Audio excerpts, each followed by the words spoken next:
Tala Fou i le nei vaenga o Tala Fou mai le siu whonga le lau mua i Wellington. O le tala mua, o le so le o toi a mata ai le te te ma le tau fio ngā wenga le vasenga o tausi soifua a toa matangata whai ngā wenga le matanga wenga o le soifua malolo ina a o wha awa wai i le whidaunga e tusa o la tau tongi. O le te i le so le o a mata i au kilani mai o le a wha wawai ma wha solo atu i isi tu malo i aso taitasi se i au lia le aso se fuluiva o te sema e tau fia i ngā ruenga tausi soifua mo le whai tu la mai le tasi i le auli e o i le lima i le fiafi. Sa whailoa mai e le asosio tausi soifua New Zealand le NZNO o tausi soifua whapea i whaatosanga ai maise o isi tangata e whiso sani ngā ruenga tau i le soifua maloloina e a fia i le nei te te. E peona si le fia o la so tolu o te sema leana amata mai ai te te nei e le asosio tausi soifua New Zealand le sa tau fia i ngā ruenga a le tusa ma le tolu sa fulma le ono afe o sui a wai o le iuni mo le umi e valu i tū la. Mai sa te le lava le a whaina ai o au nanga whaale soifua maloloina i du tonu o le tunu. O le whaasalonga o te te le sosi o au kilani i le so ai o taia o le asas fultasi leo te sema o le tu malo South Canterbury o na so ai lea ma counties Manukau whapea i a whakanui ma le Wairarapa i le aso lulu. O le stofis fultolu o te sema o le tu malo le Bay of Plenty, Lakes, whapea ai ma le Hutt Valley. Ai o le asas fuluono o le masina ni lava o le tu malo Mid Central, so ai le asas fulfitu i Northland o Waitemata, Waikato, Tairāwhiti, whapea ma Taranaki.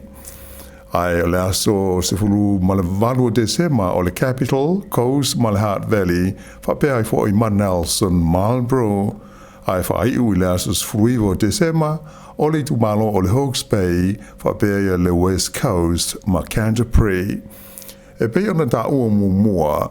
e taimi te tusa uma i te te nei e mai le tu la tasi i la wauli e o i le lima i le fiafi. Mai ta ua ona silo fia le lei, a moise a o tangata e mo mia o na o ai i wharamai i aso mataimi e pei ona whaai loa mai. Ua whalawa i tele mai nei e le malo New Zealand, ia se fuafuanga ina ia sanga whaale lei aile tūlanga o whainga whaatauwanga i le wā o whare tupe o he whaataua inga i le tonu o le tunu. O le nei fuafuanga e au fia aile tu inatu leo le awanoa mo le whare tupe o le Kiwi Bank e na te maua ina ai ma whao ngā ina ni vai ngā tupe mo ana ngā ruenga wha pisi nisi. O se lipoti a le komisi o mea tau pisi nisi le tau o le Commerce Commission i le basina o kuso o lo amanino mai ai e le o le lei ma e le o iai se tūlanga o whainga wha tau wanga i au nanga wha whalitupe le tonu o le tunu. Ma e te le whaale tonu au nanga o loo iai ma maua i te ngāta o New Zealand mai whare tupe tau whe whaatau inga. Le la o whaelo mai iai e le pālemia ia Christopher Luxon o le whamoe mai le kāpeneta ina ia whaatau nuu i mawhaatino ia whautuanga uma e se furuma le wha o loo au fia mai le lipoti le Commerce Commission. Whaalia mai fōi e le te maitai Minister o tupe o Nicola Willis o leo whaatanuina whaalapo tonga ingo o le Kiwi Group Capital e pūlea le Kiwi Bank ina i whaino ai matala noa ma leo fiso tupe e tu sai o se vai ngā tupe ho atu i le 5 milion dala e mawhai na whasoa soni ai i le whaalelei o ngā luenga whai ma au nanga a le Kiwi Bank. Ta ua le pālemia o le anganga au tū o le malo New Zealand ina ia le lei mao ngā mo tangata uma ia le au nanga whare tupe i do tonu o New Zealand. Ua amata wha malu i le vai aso le nei ia le whainga e pūle ai ia la pata inga mo ni mūmani awhi ono te tupu mai i do tonu o le tūmalo tele o Wellington. O le nei whainga e mwhai ona tāpuni ai ia pāka mano whuanga mo tā whaonga pe a whai e mau lunga ia le tūlanga lamatia i se awhi ma se mū e ono tūpu mai. Ai o le taimi nei lawa ia o le o whailo mai whala waitele le whaamamaruina lea o se sā e whaatapulaa ai le whaonga ina o niawhi i le tūmalo atoa o le Wairarapa. O le tausanga te luai le ana amata whaamamaruai fuafuanga mo le saunga le mū mai niawhi e ono a awhia ai le tonga mao. Mai o lo whaonga ina ai i an lanu SS e pei o le lanu mea mata pe a whai e maua lalo le tūlanga la matia i se mū, ma le lanu mū pe a whai waiai i se tūlanga i sili o na lamatia i e mo o mia ai o na tāpunia ni pāka mani no whanga mo tā whaonga ma isi tūlanga ma sāni. Ai pei o na tā ua o le tā au la sanga fuana nafi le ana wha malu mai ai pui pui ngā wha atapula a mo ni mua le tonga mao i tu tonu o le tūmalo a toa o le Wairarapa. Wha ilo mai ai le vaenga o mū ma wha lavla wha afosei le fans o le a tūmau peo na wha malu i e tūlanga mo le Wairarapa se i a toa iai seisi wha a linga. O le winga moni o le tūlanga o so se tasi e fia tutuina se awhi whafo i le nei tūmalo e mana o mia o na tālo sanga se pe mita. Ta ua mai e whapea o winga paa a o le tau o na savili ua mangu ai le vao ma le sio manga o le Wairarapa o le mafua anga o tū lea o nei wha ai te tenga ma le fia pui o le saunga le mua tangata uma. Ua amata o na mawhatia le au whaila fumoa o le tele kompania tunu i whafo o lo whaatau i aia lātou o loa ua ta awhi mai le toi awina atu i aio ni fua moa mani a ano moa ta luo na maua i New Zealand nei ia le wha mai o manu whilelei le wha ingoina pe ta ua o le bird flu. Ua wha ngā solo i le teimi nei o na whasi matea i le ofisa o wha atuanga ia la wha inga e tusa ma le se lau ono se furua wheo moa e se tasi o wha atuanga i le tono le tūmalo o tāgo le ana maua i le vailusi o le flu o manulele i le vai aso na te nei. Whailo mai e whapea, e o mai i le tewile nei, e na o le tasia i le whaatoanga o loa whaina i le wha mai o le bird flu. Peitai, sa whailo mai i le whaatonu o whalapau tonga lau whaile fumoa o Michael Brooks, e hui ina e tasi le whaatoanga o loa whaina i le wha mai, ai o le o tāo fia umai i fua moa a toa maa ano o moa New Zealand o lo whaatau ina atu i maketi whafo. Na ia tā ua o le tūlanga o ilonga o nā whaina ai i a tupe maua lau fi whaatoanga ma mō le whaafoi na o la tau a tīnae. Na ia whaalia me foi e tele ngā ruenga le tau ono whaia ina i mauti noa e le o a whaina i a nisi whaatoanga i le nei wha mai. Ai mai se o le tau whailea ina ia toe te tala mai maketi whafo mō le fua moa a to ai ma ano moa New Zealand i se taimi vave le tau wai. E le i longa tonu se vai taimi ma se aso e toe te tala ai ia le au inatu i whafo o ia o loa a New Zealand. Ai mauti noa e whaalangolango i le lei o le whaamamaina lea i waila au o le whaatoanga lea na fia. Luas fuma lima tau sanga le matua o stama i tai wa whaia iai ia mōlianga o le whasio si tangata ona o le maliu o se tamaititi e waru tau sanga le matua i le pitanu o ingo o te teko i le tūmalo le Bay of Plenty. Whailo mai e le lisatini le leusinia ia Paul Wilson o le tamaititi na afia no maliu la sus furulima o Novema o le tamaitai wa whaia iai mōlianga na mua i mōlia o ia e le wha o lima. Ai pitai o se tusi sai sa suai nai lono fale i whakatane i le tai aula songa fuan navi le o mahua ai o na mōlia o ia i le whasio tangata ona o le nei mata upu. O loo tau fia nei le mawhine leo ma e iai mata upu e ese mai ai o le whaia o le sa ilinga o le fale i le aso navi o ha pe foi ona tau fia mai ai ma leisi ti nai onus fultasi tau sanga o le soi fua o foi e foi ai morianga o le fasio tangata pa i valea o la ua umanei e o ane i luma o le whaamsinonga wha ai tūmalo i whakatane i le so.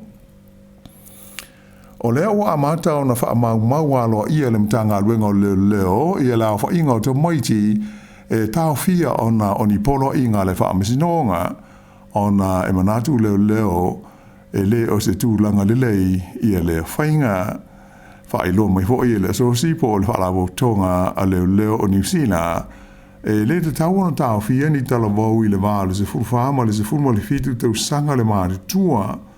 mai o le tele o po e tau fia ini ta maiti sela a leo e matua te le lama la whai nā iu ia ta maiti i le la tau tupu ae. La so luas fumalivo i anuari le tau sanga le nei le ana amata mai ai e wha maunga nei e leo mai wailoa ai e ai le masina na o atu lawa i le iwa sa fulu tolu la wha inga o ni Tala Fou na tau fia ai e leo i maona o polo inga le wha amasinonga. O le masina o Ianuari e luas fumaltasi ta maiti na tau fia e leo Februari e iwa sa fulu tolu Mati tolu sfuru lima a perila e lima sfuru iwa o le masina o me fitu se furu fitu o Iuni e wha se furu Iulai e se furu ma le tolu au kuso e se furu iwa Setema e se furu ma le lima lua se furu ma le wha o ke topa ma Novema e se furu ma le lua whailo mai fo i whapea sa li whaia mua e leo ni wha maunga whape nei aso ua mawai ona sa le titi le au whainga o ni tamaiti e tau fia e leo e le pei o le tūlanga leo o iai i le nei vai taimi.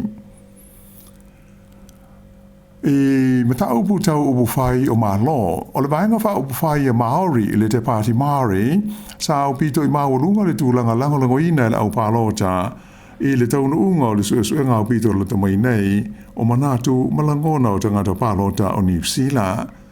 E toru pasene na si iti ai le langolango ina o le te Pāti Māori e pei ona whailo mai le taunu unga o le suenga le nei le One News Variant Poll i le pō no pō. E tusa ua maurunga atua i la tau na i lo le pati a le New Zealand First. Peitai, o whainu mela nei o na winga e tu maua i pēo na maua e le whainga malo so whaatasi o lo iai i ana fwai onus fultolu o le maota wa lava lea a wā le taita inga o le whainga malo. O le pati a le National, totus fulfitu pasene, o lo tu mau i le totus fulfitu pasene mo no fua e fase fulma le ono o le Labour luas fulma iwa pasene mo la tau no fua e totus fuluono o le Greens e se fulu pasene mo le se fulma le lua o la tau fo ino fua pati e le Act e valu pasene o lo iai mo no fua e se fulu o le te Pāti Māori ua fitu pasene mo no fua e iwa ma le New Zealand First e ono pasene mo no fua e fitu. Ua whailo mai e le malo New Zealand, le filifilia leo le tamaitai o Dame Patsy Reddy, o le sa avea mua makoa na siri o le tunu u e whaimatai tai whono fau o le komisi o swing o le tau, Climate Change Commission. Ua sui tūlanga atu o ia i le li o Rod Carr, le ana wha umalo na taimi i le tuwhinga i le vai aso na tuana i atu nei. O Dame Patsy e pei o na siri fia, sa avea fo i lata mai nei ma tai tai whono o le Iuni le kopi a New Zealand. Whailo mai le Minister o swing o le tau o Simon Watts, o le teitei whono fau o tō fia nei mo le komisi o swing o le tau e te leo nā ngawaa i mata aupu tau le tū la whono a toa i fwoi ma mata aupu tau i le pūlenga. Na whitwhilia fwoi e le Minister i a nisi sui fau se tō lua o le komisi le nei o swing o le tau o la uaia o Felicity Underhill ma Devon McLean ua sui tūlanga i komisina i ua malo law o Catherine Leaning ma Professor James Ranwick. I se tasi o tōwhinga whaale malo o le asonga fua nafi na amatai i lana ngā ruenga le whailau tusi fau mō mata aupu tau whesota inga mō le li pāle mia o Christopher Luxon. O ia ua tōwhia i le tūlanga o le li e ngoa i a Finn Stitchbury na ulu i ai e me tau whesota inga i le taimi o whaatosina o le pālota le Pātia le National i le pālota o le tausanga uamawai lua awhe lua se fulu tolu ua sui tūlanga atu i a Stitchbury i le li o Hamish Rutherford lea ua whaamawai. E se tala mai le Pasifika o le asonga fuana nafi na whaamawai ai mai luna tōwhi le pāle mi o le malo tonga o hua kawaliku si o si sovaleni a o le iwhaia ia le lafo o le le whaatua ina o ia i le tono o le pālemene o le atino. Sa ia whaalia e lautu stala mululiane o lana whaaiunga e whaamawai mai i le tofi pālemia o le mea siri lea ma ua tāla whea ngai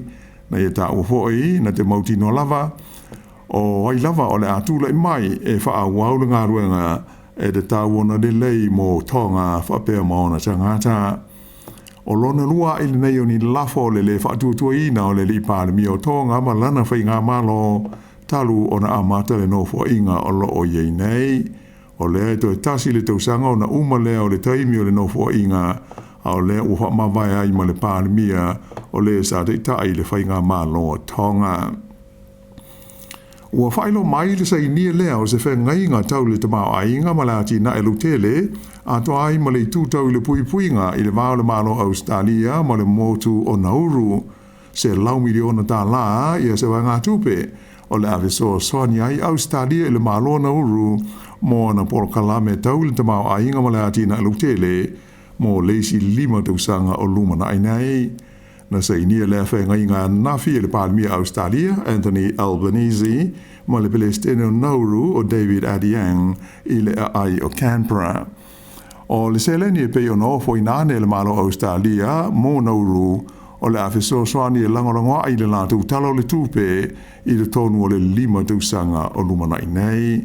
Whailo mai foi o le awhaafoina e le whale tūpe Australia, le Commonwealth Bank, i au nanga whaafale tupe le tono Nauru i le taimi e tu umuri ese ai mai le motu i le whale tupe ingoa o le Bendigo Bank.